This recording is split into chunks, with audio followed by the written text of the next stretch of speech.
Gracias. Bueno, entonces vuelvo a presentarte. Entonces, me da gusto presentar a Saúl Díaz Infante. También salió de acá de CIMAD, de la maestría en aplicadas, estudiante de doctorado mío. Y ya lleva como 5 o 6 años que no nos veíamos, ¿verdad? No más, bueno.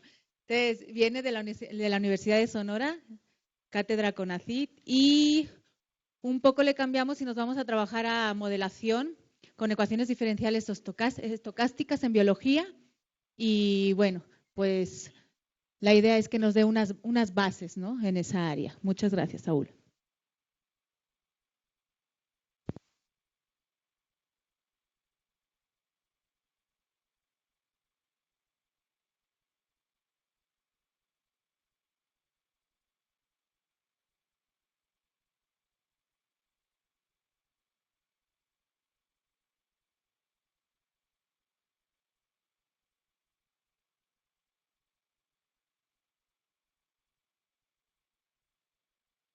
Sí, bueno, ya está, gracias. Como les decía, el gusto es mío. Eh, por fin se me va a hacer presentar algo en el Canavati durante el doctorado y la maestría nunca se me hizo, entonces ya me puedo pues, morir feliz. Eh, y bueno, Silvia, voy a decirte que, o sea, primero agradecerte por todo el tiempo que diste durante mi doctorado y anunciarte que también, pues, que ya eres abuelita académica. Sí, ni modo. Ok, pues vamos a continuar. Eh, pues primero pues hay que motivar. Y entonces la principal motivación que quiero subrayar aquí es por qué ecuaciones diferenciales estocásticas. Los libros dicen que si tú tienes un modelo de ordinarias, lo puedes mejorar en el sentido que puedes escribir de mejor manera la realidad, agregando incertidumbre. Las ecuaciones estocásticas es una manera, es una alternativa para hacer eso. Y entonces hay una ecuación medio heurística diciendo que si tú tienes una ecuación ordinaria y le metes ruido, posiblemente puedas mejorar tu modelo. Por ejemplo, vamos a socorrer otra vez al modelo de crecimiento de poblaciones, el momento exponencial. Y entonces aquí, ADT, usualmente en los modelos deterministas, y voy a decirlo con todo respeto, ingenuamente piensa uno que es una función diferenciable, continua, no sé qué, pero lo que observo en la realidad es que es una función que posiblemente esté perturbada por algo que vamos a llamar por ahorita ruido. ¿Sí? Otro ejemplo, en circuitos eléctricos, los circuitos como los componentes como las resistencias, las inductancias o capacitancias, conforme pasan corrientes se van calentando y sus propiedades electrónicas también van variando. Y cuando uno está en laboratorio, lo que observa no es una función diferenciable, continua, bonita, sino una función que tiende a ser un comportamiento determinista, pero perturbado con oscilaciones pequeñas que volvemos a llamar ruido. Por ejemplo, si metemos un multímetro donde está la f de t, lo que realmente uno mide, una función base que puede ser, por ejemplo, un coseno, un seno, más pequeñas perturbaciones. Y bueno, para fijar ideas, vamos a ver el ejemplo de juguete. Retomamos el crecimiento exponencial, pero con A constante. Entonces, una de las ideas que se ocurren mucho para generar modelos es perturbación de parámetros.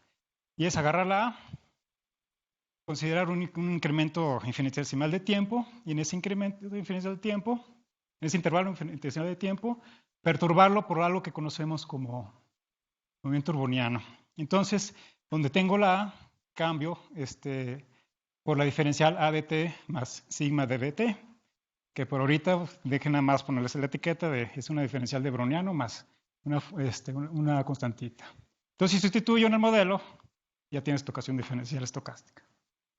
Y me vas a decir, Saúl, por eso lo hace que cualquier persona de secundaria. Y sí, pero sacarle teoría, simulación y todo lo demás, eso pues es ya la chamba que vale la pena, ¿no? Y bueno, aquí se ven las dos soluciones. En negro es la solución determinista y en azul es una trayectoria o realización del proceso solución. Bueno, ¿y dónde aparecen? pues, en muchas áreas. Aquí estoy enunciando modelos representativos de cada área, por ejemplo, los gestos en finanzas, que ahí puedo decir que, al menos a mi sentir, es donde primeramente se empiezan a estudiar con más rigurosidad, ¿no? En física, por ejemplo, la ecuación de Langevin. Aquí quiero tratar de mencionar que hay como que dos corrientes, la de los físicos y la de los matemáticos. Las dos coinciden en muchas cosas, pero pues, cada quien tiene su estilo, ¿no? Por ejemplo, en química está el Brusselator, en biología, pues otra vez los Lotka-Volterra, y pues en lo que ando trabajando, los de epidemiología. Bueno, ¿y cuál es el objetivo de esta clase, de esta charla? Pues es presentar modos comunes para generar ecuaciones estocásticas. Aquí voy a empezar con el approach que le vamos a decir que es de Allen, que se trata más o menos de primero generar un modelo de cadena de Markov tiempo discreto, luego tomar un límite, obtener una cadena a tiempo continuo, luego deducir de una ecuación que llamamos de Kolmogorov, deducir una ecuación diferencial estocástica. Y bueno, la perturbación de parámetros, que ya más o menos decimos la idea, ¿no? Y bueno, después de esta motivación, pues la charla va en esos 4 pasos. Vamos a agarrar un modelo de juguete y vamos a ver más o menos las ideas de modelación. Y otra vez, ¿por qué ruido? Pues resulta que meterle ruido a las dinámicas deterministas que uno ya tiene bien conocidas genera efectos muy, no sé, los interesantes, ¿no? Por ejemplo, Mao logra caracterizar condiciones en los parámetros para pasar de explosión de soluciones a tener estabilidad. Ripa usa la correlación de los ruidos para generar extinción. En epidemias, Allen da condiciones que para, a pesar de tener un R0 mayor que 1 y tener puntos que son globalmente asintóticos estables, obtener oscilaciones. Y bueno, en biología, con estas ideas, las ideas que más reconozco yo, al menos en epidemiología, son framework de Allen, la perturbación de parámetros. Sobre esta perturbación de parámetros, ya hay extensiones en vez de tomar sigmas constantes, funciones también que dependan de estado. Y también está la idea de usar ecuaciones diferenciales, pero para un parámetro ya en específico. No tanto perturbar, sino ya decir que un parámetro sigue una ecuación estocástica. Una que se ha utilizado mucho, pues son los procesos que son medio reversibles. Bueno, entonces para fijar ideas de cómo se hacen los modelos, vamos a retomar cómo se hacen en los deterministas. Entonces la filosofía de las deterministas es: primero estudia tu fenómeno en un intervalo de tiempo chiquito, entiéndelo, hazle como puedas y describe en ese periodo de tiempo lo que está pasando por una formulación, lo que tú quieras, ve las diferencias, haz tender el tiempo a 0 y obtén tu ecuación diferencial. Por el ejemplo de juguete, consideremos la ley de enfriamiento de Newton. Aquí el fenómeno es tener 2 contenedores, contenedor B, que está a una temperatura constante, el contenedor A, que puede ser una fuente de calor, y entonces uno ve experimentalmente que el cambio de temperaturas es proporcional o de forma lineal al gradiente de temperaturas y el tiempo. Entonces con eso, pues tengo una razón, que aquí ya huele a derivada, tomo el límite y pues obtengo mi ecuación diferencial. Entonces, la analogía estocástica va a ser como sigue. Vamos a formular a tiempo discreto un modelo que va a ser estocástico. Vamos a calcular medias y varianzas, pensando que podemos modelar con un proceso gaussiano. Vamos a tomar límite cuando va a 0, el delta t. Obtenemos una cadena de Markov a tiempo continuo.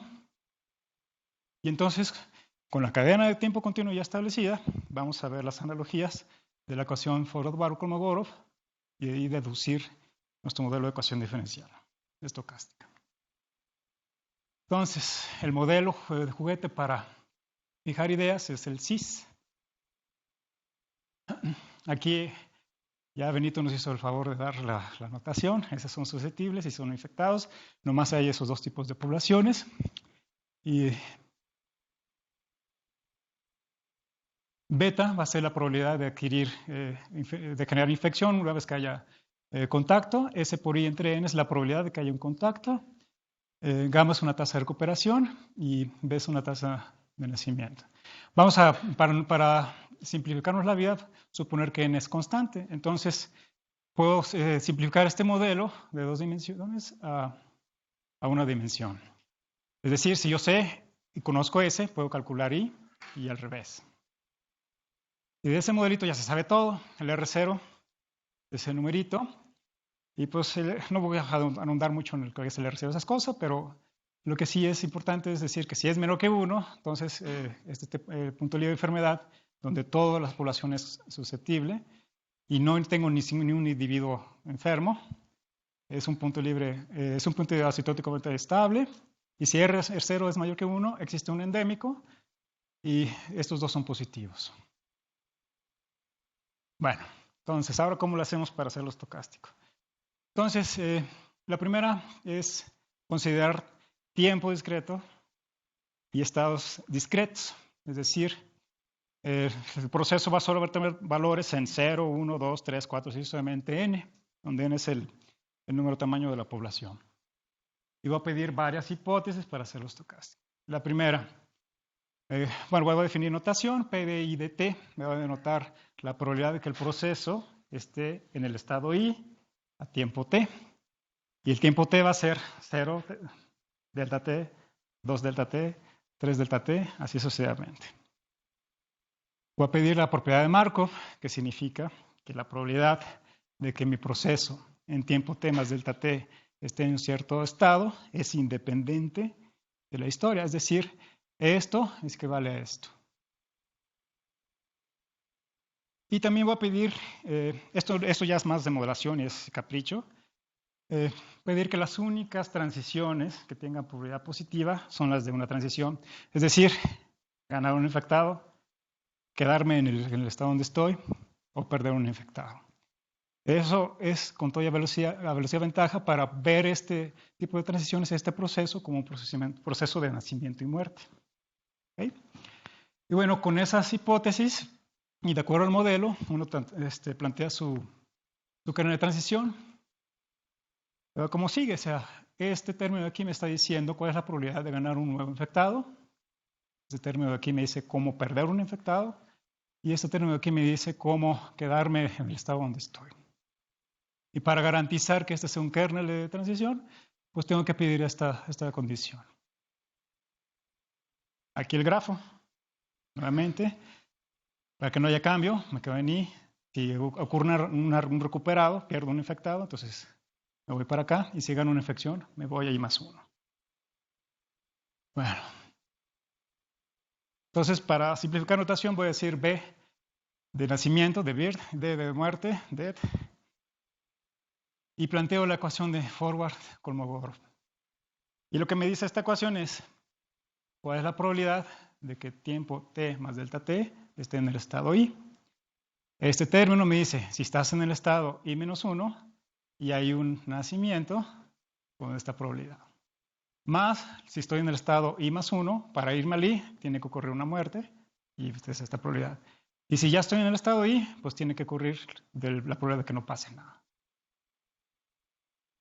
Y entonces, como eso es para cada I, una forma de representar todo ese sistema de ecuaciones es de forma matricial. Si yo me tomo esta matriz horripilante, así, yo puedo definir las transiciones como el producto de una distribución inicial y esta matriz.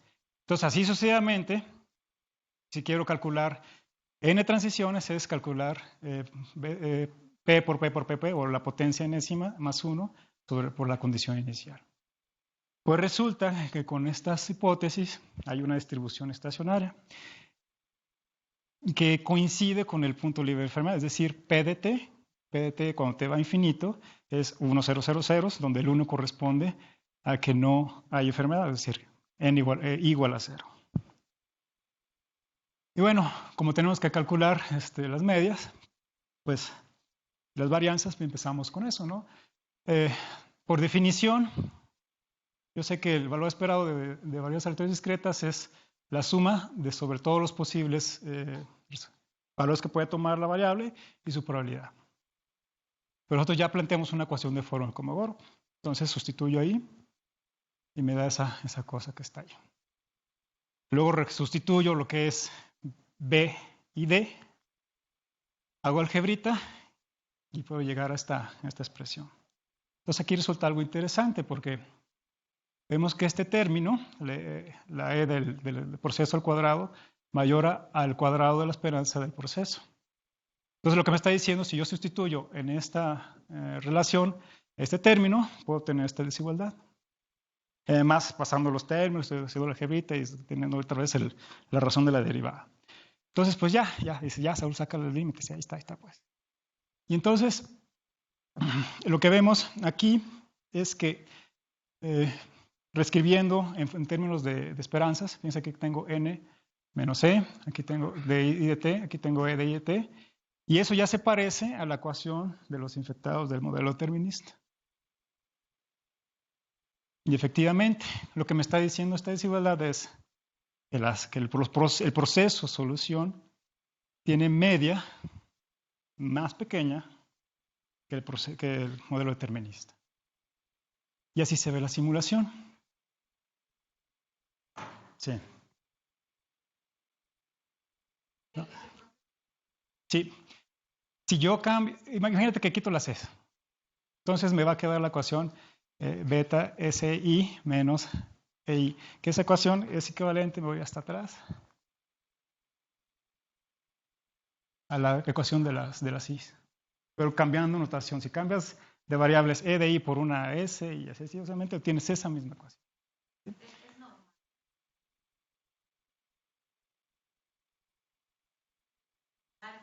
Tendría que llegar al proceso determinista. No necesariamente, no. Lo que te está diciendo es que si tú calculas la media de tu solución, el proceso de solución, esa va a ser menor que la solución de tu modelo determinista. ¿Sí? Pues no sé. Para empezar, soy bien chingón, ¿no? No pasa nada. O sea, ¿qué implica? Que como tú corras, hagas un sampleo del proceso, vas a ver que la mayoría que el mayor del tiempo, las trayectorias están por debajo de la media. Por ejemplo, aquí la negra es la determinista y ahí se puede decir que la roja y la verde están mayor parte del tiempo debajo de la negra. Otra cosa que hay que puntualizar aquí es que tenemos ya trayectorias que se van al cero. Y como habíamos dicho, tenemos que la probabilidad estacionaria corresponde al libre enfermedad, es decir, el punto libre de enfermedad es un estado absorbente. No importa qué hagas, en tiempo igual a infinito, la infección se va a extinguir. Es una cosa muy característica de este modelo en comparación de las estocásticas, que allí tienes que un límite asintótico tiende a cero, pero no es exactamente cero, ¿no? Y bueno, aquí los parámetros son tales que tenemos un R0 mayor que 2, bueno, 2. Y el endémico es 50, y como vemos, pues más o menos sí me salió la simulación, ¿no? Ahí se las estoy vendiendo. Todos estos detallitos de simulación, y eso los vamos a ver mañana en la sesión de métodos numéricos. ¿Sí? Bueno, continuamos.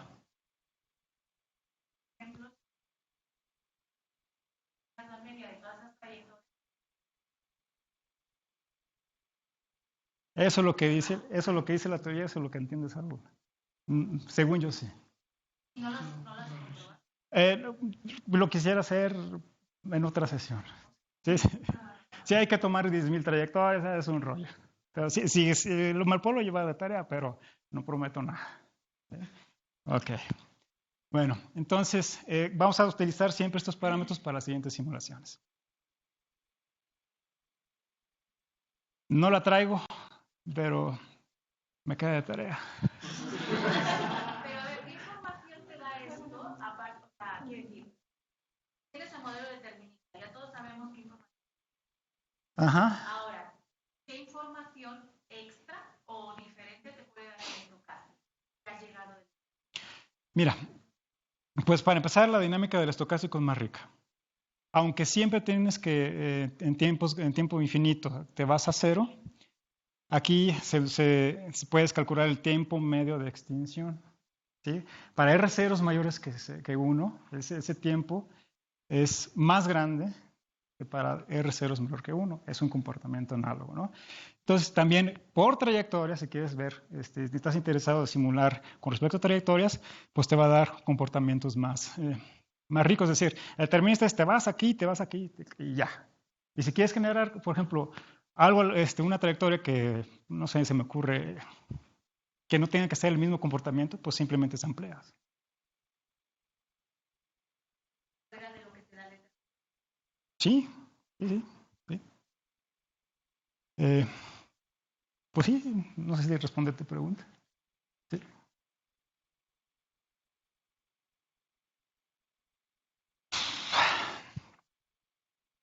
Yo quiero pensar que si programo bien y no me equivoco y no sé, mira, no, si ya tienes el código, 10,000 trayectorias, no debe ser más de 2 horas. Dependiendo también con qué programas y todo, ¿no? Bueno, mañana en clase les voy a dar el tip de algunos solvers que ya te dan todo esto sin tener que meterse a los fierros, ¿no? Bueno, ahora vamos con la cadena Markov a tiempo continuo. Entonces aquí ahora el tiempo es continuo, mi espacio de estados es todavía discreto. Es decir, que el proceso solamente va a tener valores en 0, 1, 2, 3, así sucesivamente hasta. Y voy a denotar por pi de t, otra vez, la probabilidad de que a tiempo t el proceso esté en el estado i. Ahora la propiedad de Markov se ve así. Para cualquier secuencia de tiempos positivos, la probabilidad de que el tiempo tn más 1 esté en un estado es independiente de la historia. Como ya sacamos el kernel de transición para el discreto, pues lo podemos usar. Solo que aquí hay que tener cuidado de agregar órdenes de delta t, órdenes O chiquita, donde eso significa esto. Y aquí, estos términos que ven aquí, supuestamente vienen de expansiones de Taylor, ¿no?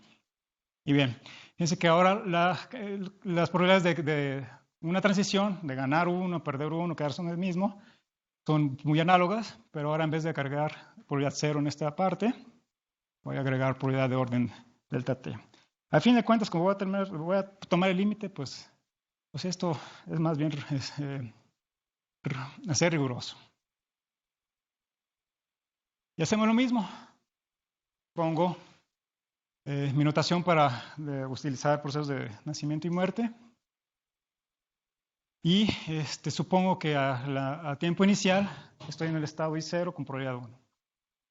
Para plantear la ecuación de forma Kolmogorov, pues pasa lo mismo, a excepción de que ahora tengo que añadir órdenes de delta t.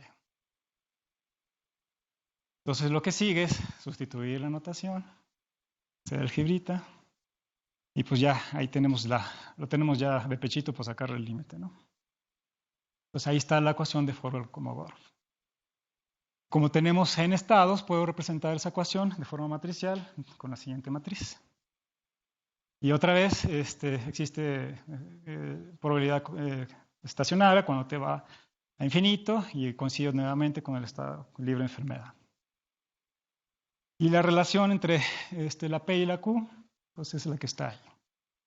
No sé para qué sirva, pero ahí está. Bien, y ahora para calcular los momentos, ahora voy a apelar a la función generadora de momentos o la función característica, que no es otra cosa que la transformada de Laplace del proceso, es decir, el valor esperado de la exponenciación de teta para it.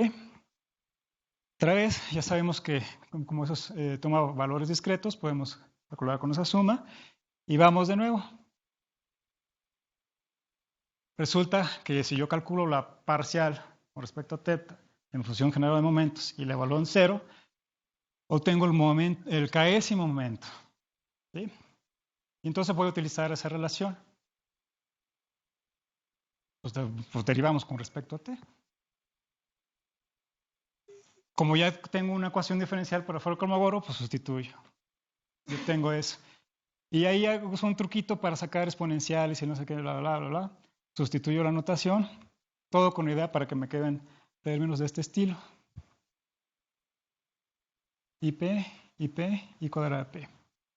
Los quiero así porque yo ya sé que esos corresponden a las parciales de M con respecto a teta. Y sustituyo. Y bueno, tengo esta expresión. Y lo que sigue, y ya mejor lo referencio porque está muy largo. Pero al final del día se llega a la misma ecuación. ¿Sí? Es decir, para la cadena a tiempo continuo podemos concluir como la que en tiempo discreto. Y ahí va la simulación. Aquí hay que utilizar el algoritmo de Gillespie. No se pierdan la clase de mañana, vamos a hablar de él. Pero lo que hay que destacar es que, pues también, bueno, aquí no se ve tan claro, la mayoría de las trayectorias en la mayor parte del tiempo está por debajo de la solución determinista. Ahora vamos con la ecuación diferencial. Que uno es discreto y otros continuos. No. Mira, lo que pasa es que tu tiempo discreto solamente observas el proceso a tiempo continuo, en 1, 2, 3, 4. Aquí tú puedes observar el proceso de forma continua, pero vas a obtener transiciones. El tiempo entre transiciones se puede demostrar que se distribuye de forma exponencial. ¿Sí? Entonces, si uno hace un zoom, pero sí bien fino, vas a ver cosas así constantes y luego brinquitos, constantes y luego brinquitos. Pues, ¿cuál es mejor? Pues no. ¿Sí?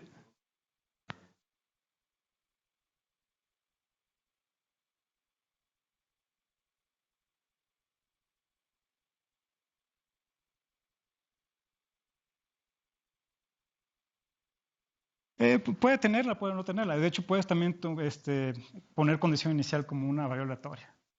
Mientras tenga momento finito, está bien. ¿Sí?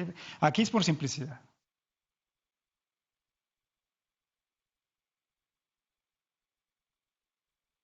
Sí.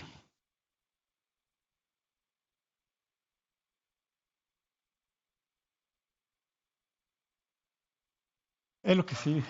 Es lo que sí. ¿Sí? Pero sí, para adelantar tu pregunta, sí, hay comparaciones entre los modelos que se generan como de esta forma, es decir, ver analogías de la cadena de mercado tiempo continuo y la ecuación de Kolmogorov, o aventarte tu modelo, si yo quiero que este término de difusión sea y me vale, ¿no? O sea, están los de las dos cosas, ¿no?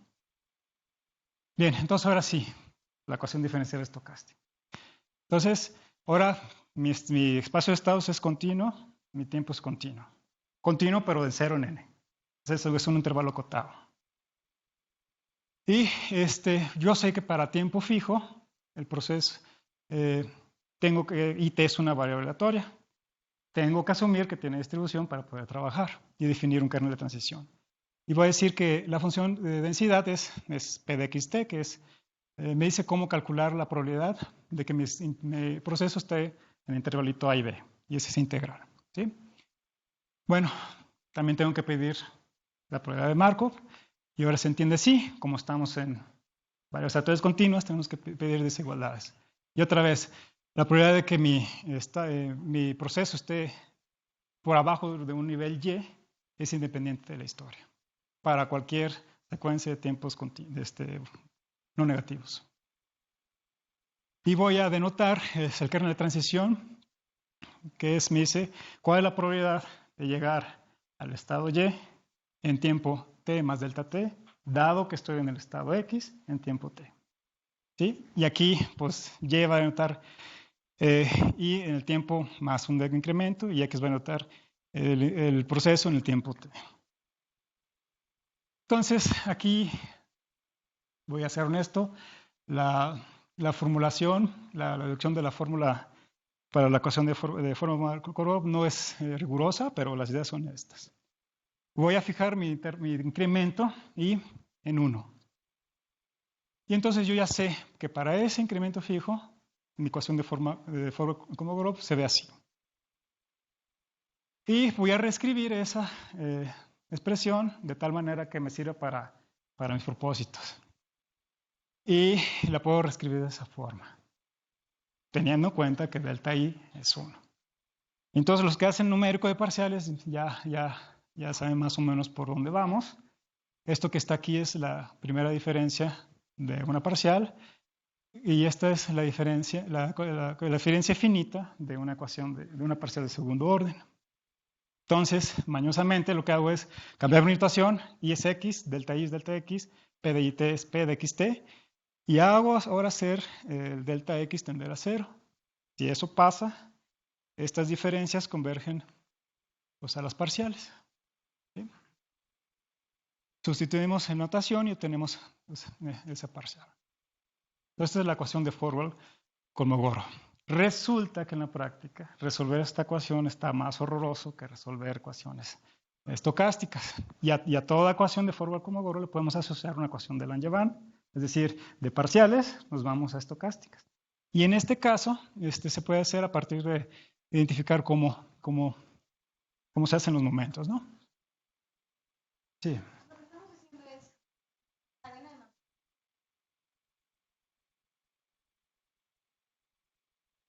Sí, y caracteriza. Sí. Casi, ya que estamos en la forma Kolmogorov, vamos a ver cuáles son las analogías de quién le toca a quién. Como acabo de decir, la ecuación de Fokker-Point para el tiempo continuo está asociada a una ecuación estocástica. ¿Sí? Entonces, en este approach, sí. ¿Sí? Como decía, si yo ya sé cómo calcular la medida de la varianza, pues puedo asignar o asociar la ecuación de Fokker-Kolmogorov a la ecuación estocástica. Entonces va como sigue. Retomo otra vez el canal de transición. Como ya he dicho, bajo la suposición de que los incrementos sean lo suficientemente pequeños y se distribuyan de forma exponencial, uno puede probar que los incrementos del proceso se distribuyen con forma gaussiana. Y pues ahora lo que toca es calcular esa experiencia y esa varianza, ¿no? Entonces, cuando uno hace las cuentas, resulta que la esperanza es esto. La diferencia entre el nacimiento y muerte. Incluso el parámetro de la distribución exponencial para los incrementos de interacciones llevan esa intensidad, ¿no? El negativo de la suma de esos de nacimiento y muerte. Entonces ya como sé la esperanza, calcular la varianza, pues es más calcular usar esa formulita. Y entonces ahora la sigma cuadrada me dice quién es la varianza, y ahora sí puedo decir que los incrementos se distribuyen de forma normal con media de esa y varianza esa. Bueno, lo que estoy recordando, puedo reescribir eso de la siguiente forma. Los incrementos es un estado inicial más un incremento. Pues como acabamos de decir, eso se distribuye más o menos como lo que está en la segunda línea. Y lo que hacemos numérico nos ponemos bien felices porque esto es una iteración de un Euler-Maruyama. ¿Sí? Y como sabemos que en este setting el Euler-Maruyama converge, pues digo, hago el delta t a 0 y caracterizo la ecuación diferencial estocástica. ¿Sí? Sustituyendo los coeficientes, una ecuación diferencial estocástica se ve así. ¿Vale? Y la simulación con el Euler-Maruyama, con la iteración que vimos para allá, se ve más o menos así. Aquí es más notorio que las trayectorias tienden a extinguirse. ¿Vale? Y bueno, ya aquí le paro porque tengo mucha tarea para mañana. Gracias.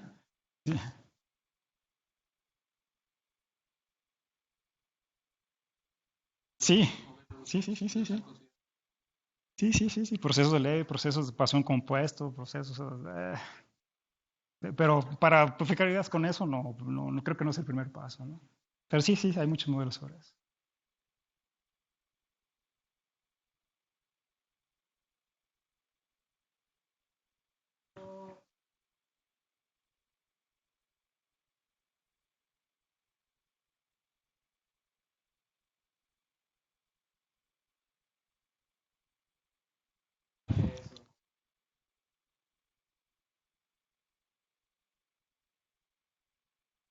Sí, sí, o sea, pues si tienes tus reglas, puedes escoger un tiempo determinado que tenga una distribución tal y escoges la regla de forma uniforme y ahí tienes una simulación. Sí, sí, sí, es un modelo.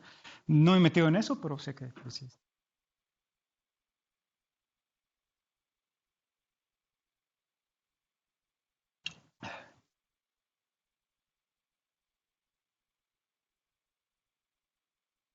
Sí, he visto modelos para evolución genética. No los he trabajado, pero sí, sí, sí se menciona bastantes.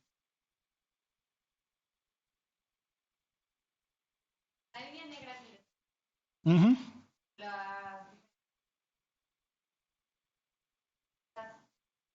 Son realizaciones del proceso.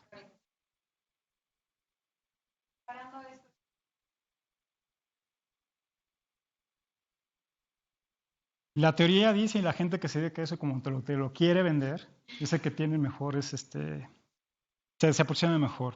Y no solo eso, o sea, esta dinámica, estos modelos te permiten calcular distribuciones, calcular medias, calcular muchos estadísticos, ¿no? O sea, y otra cosa que yo también digo, o sea, una sola realización del proceso que se parezca a la parte determinística para mí es mejor, porque sería muy ingenuo pensar que la enfermedad va a comportarse así de continuo y suavecito, ¿no?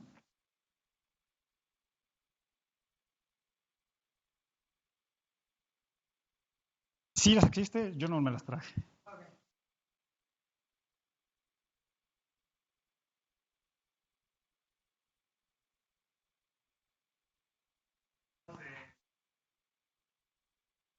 Ajá.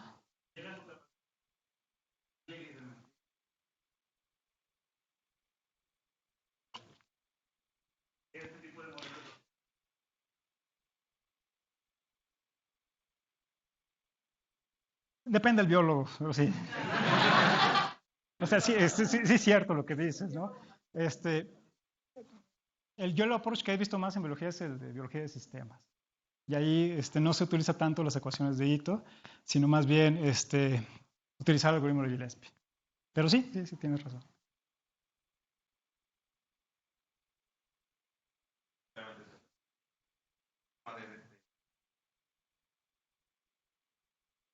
Ujú.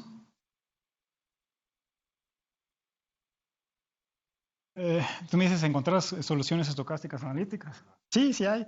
Y de hecho le sacan muchísimo jugo. Por ejemplo, Loster-Hulbeck tiene hay uno que se llama el browniano geométrico y lo utilizan y lo utilizan y lo utilizan y lo utilizan para sacar más modelos, ¿no? Pero sí, se utilizan mucho porque son como bloques para modelación, pues. No.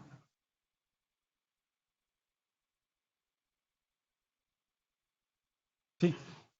¿Cómo? Porque los coeficientes satisfacen que, por ejemplo, este que es la deriva, es C infinito. ¿Sí? C infinito, es un polinomio. ¿Sí? Y además porque la difusión, esto es de crecimiento lineal. ¿Sí? Y entonces con eso garantizamos primero que el chiste de la solución es única. Y para Euler, pues como es el método numérico más simple, se tiene todo, ¿no? Y los resultados te dicen que bajo estas condiciones, el método de Euler converge, y lo que significa es que cuando el tamaño de paso se va a cero, eso converge a la solución.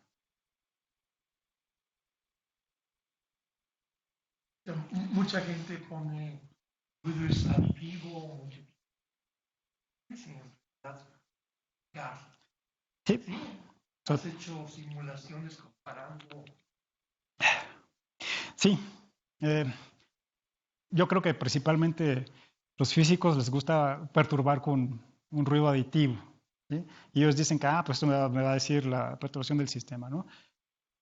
Numéricamente quiero pensar que es más, al menos para el Euler, es más sensible a ruidos aditivos. Ahora, ¿en qué contexto estás modelando? Pues eso va a darte la forma pues de la difusión, ¿no? Eso sí tiene muchas ecuaciones. Ajá. Sí, como te digo, o sea, esta parte, lo que a mí me gusta de este tipo de modelación es que desde que lo discretizas, lo tienes ya estocástico. Sí, pero también se valen las otras formas, ¿no? Y hay mucha literatura sobre eso. Sí, no, porque sería muy bueno poder decir, bueno, que aquí efectivamente este es Ajá. ¿sí? pero aunque yo lo haga, es aditivo o multiplicativo, sí obtengo medias que son suficientemente. Sí, de hecho yo recuerdo que hay una transformación que es de Lamperti, que te cambia de ruidos multiplicativos a ruidos aditivos, pero bajo condiciones muy fuertes de los parámetros, ¿no? No siempre. Pues. Vamos a tener Eh, media en la variable. yo espero que sí, pero no prometo nada porque luego me linchan.